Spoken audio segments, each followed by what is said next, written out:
ತುಂಬಾ special ಆಗಿರೋವಂಥ chicken ಕಬಾಬ್ನ ಹೇಗೆ ಮಾಡೋದು ಅಂತ ತಿಳಿಸ್ಕೊಡ್ತಾ ಇದ್ದೀನಿ. ಯಾವುದೇ ರೀತಿ ಕಬಾಬ್ ಪೌಡರ್ನ ಯೂಸ್ ಮಾಡದೆ ಮನೆಯಲ್ಲೇ ಒಂದು ಅದ್ಭುತವಾದ ಮಸಾಲೆನ ರೆಡಿ ಮಾಡಿಕೊಂಡು ಹೇಗೆ ಮಾಡೋದು ಅಂತ ನೋಡೋಣ.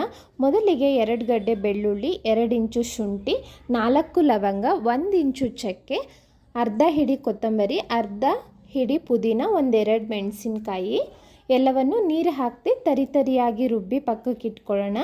ಈಗ ಒಂದು ಬೌಲ್ಗೆ 1 ಮೊಟ್ಟೆ ತೊಗೊಂಡಿದ್ದೀನಿ. ಇಲ್ಲಿ 2 ಸ್ಪೂನ್ ಆಗುವಷ್ಟು ಕಾಶ್ಮೀರಿ ಚಿಲ್ಲಿ ಪೌಡರ್ ಹಾಕಿದ್ದೀನಿ. ಇದರಿಂದ ಬಣ್ಣನೂ ತುಂಬ ಚೆನ್ನಾಗಿ ಬರುತ್ತೆ, ಖಾರನೂ ಪರ್ಫೆಕ್ಟಾಗಿರುತ್ತೆ. ಅರ್ಧ kgಗೆ 1 ಸ್ಪೂನ್ ಗರಂ ಮಸಾಲ, ನಾವು ರುಬ್ಬಿ ಇಟ್ಕೊಂಡಿರೋವಂಥ ಪೇಸ್ಟು, ರುಚಿಗೆ ತಕ್ಕಷ್ಟು ಉಪ್ಪು, ಅನಂತರ 1/4 ಟೇಬಲ್ ಸ್ಪೂನ್ ಪೆಪ್ಪರ್ ಪೌಡರ್ ಹಾಕಿದ್ದೀನಿ. ಆಮೇಲೆ ಇಲ್ಲಿ 2 ಸ್ಪೂನ್ ಆಗುವಷ್ಟು ಕಾರ್ನ್ಫ್ಲೋರ್ ಹಾಕ್ಕೊಳ್ತಾ ಇದ್ದೀನಿ. ಅರ್ಧ ಸ್ಪೂನ್ ಆಗುವಷ್ಟು ಅಕ್ಕಿ ಹಿಟ್ಟು ಎಲ್ಲವನ್ನು ಚೆನ್ನಾಗಿ ಮಿಕ್ಸ್ ಮಾಡ್ಕೊಳ್ಳೋಣ. ಈ ರೀತಿ ಗಟ್ಟಿಯಾಗಿ ಮಸಾಲೆ ಹದಕ್ಕೆ ಬಂದಿರುತ್ತೆ. ನಾವು ಮನೆಯಲ್ಲೇ ಮಾಡ್ಕೊಳ್ಳೋದ್ರಿಂದ ನಿಮಗೆ ಹೊರಗಡೆ ಅಥವಾ ರೆಸ್ಟೋರೆಂಟಲ್ಲೆಲ್ಲ ಕಬಾಬ್ ಎಷ್ಟು ಟೇಸ್ಟಿಯಾಗಿರುತ್ತೋ ಅದಕ್ಕಿಂತ ತುಂಬಾ ಚೆನ್ನಾಗಿರುತ್ತೆ. ಮಸಾಲೆಗೆ ಯಾವುದೇ ರೀತಿ ನೀರು ಹಾಕಿಲ್ಲ, ಯಾಕೆಂದರೆ ಚಿಕನ್ ತೊಳೆದಿರ್ತೀವಲ್ಲ ಅದರಲ್ಲೇ ಒಂದು ಸ್ವಲ್ಪ ನೀರಿನ ಅಂಶ ಇರುತ್ತೆ. ಈಗ ಚಿಕನ್ನ ಹಾಕ್ಕೊಂಡು ಪ್ರತಿಯೊಂದು ಪೀಸ್ಗೂ ಮಸಾಲೆ ಎಲ್ಲ ಚೆನ್ನಾಗಿ ಹಿಡಿಬೇಕು. ಆ ರೀತಿ ಮಿಕ್ಸ್ ಮಾಡಿಕೊಂಡು ಇಲ್ಲಿ ಒಂದು 2-3 ಸ್ಪೂನ್ ಆಗೋಷ್ಟು ನಿಂಬೆಹಣ್ಣಿನ ರಸನ ಸೇರಿಸ್ಕೊಂಡು ಮತ್ತೆ ಮಿಕ್ಸ್ ಮಾಡಿ ಇದನ್ನು 2 ಅವರ್ ನೆನೆಯೋದಕ್ಕೆ ಬಿಟ್ಬಿಡಬೇಕು. ಆಗಲೇ ಚಿಕನ್ನು ಮ್ಯಾರಿನೇಟ್ ಚೆನ್ನಾಗಾಗಿದ್ರೆ ನಮ್ಗೆ ಅಷ್ಟು ಚೆನ್ನಾಗಿ ಬರುತ್ತೆ. ಒಳಗಡೆ ಜ್ಯೂಸಿಯಾಗಿ ಮೇಲೆ ಕ್ರಿಸಿಪಿಯಾಗಿ ಪರ್ಫೆಕ್ಟಾಗಿ ಬರುತ್ತೆ. ನಾನಿಲ್ಲಿ 1-2 ಅವರ್ ಬಿಟ್ಬಿಟ್ಟಿದ್ದೆ. ನೀವು ಫ್ರಿಡ್ಜ್ ಇಲ್ಲ ಅಂದರೆ ನಾರ್ಮಲ್ ರೂಮ್ ಟೆಂಪರೇಚರಲ್ಲೇ 2 ಅವರ್ ಬಿಟ್ಬಿಡಿ. ನಂತರ ಎಣ್ಣೆನ ಚೆನ್ನಾಗಿ ಕಾಯೋದಕ್ಕೆ ಬಿಡಬೇಕು. ಆನಂತರ ಇಲ್ಲಿ ಹೈ ಫ್ಲೇಮ್ ಇಟ್ಕೊಂಡೆ ನಾನು ಮ್ಯಾರಿನೇಟ್ ಮಾಡಿರೋ ಅಂಥ ಚಿಕನ್ನ ಬಿಡ್ತಾ ಇದ್ದೀನಿ. ನೋಡಿ, ತಿರುಗಿಸ್ಕೊಳ್ತಾ ಒಳ್ಳೆ ಬಣ್ಣ ಬರೋವರೆಗೂ ಫ್ರೈ ಮಾಡ್ಕೋಬೇಕು. ಲೋ ಫ್ಲೇಮ್ ಇಡಬೇಡಿ, ಎಣ್ಣೆ ಜಾಸ್ತಿ ಎಳೆಯುತ್ತೆ.